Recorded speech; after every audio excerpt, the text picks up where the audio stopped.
Question 6 of exam 3 is asking to explain why increasing elevation causes a decrease in oxygen delivery and uptake to the muscle, and how VO2 max is affected by high altitude, and how the cardiovascular system tries to compensate for this change.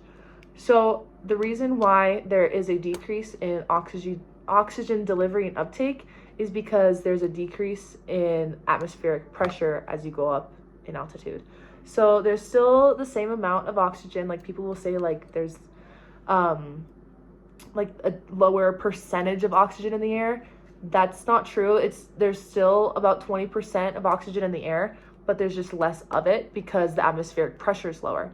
So at sea level, the atmospheric pressure is 760 millimeters of mercury, but in Gunny, it's 570. So there's just less oxygen available, which means there's gonna be less going into your lungs, there's less going to your muscles. Like, that part's not super complicated, but when the body is trying to compensate for that, it increases heart rate, it increases cardiac output, and hyperventilation, because it's trying to get the amount of oxygen that it's used to, which is why you need to get acclimated to perform as well that you do at sea level as you can do at altitude.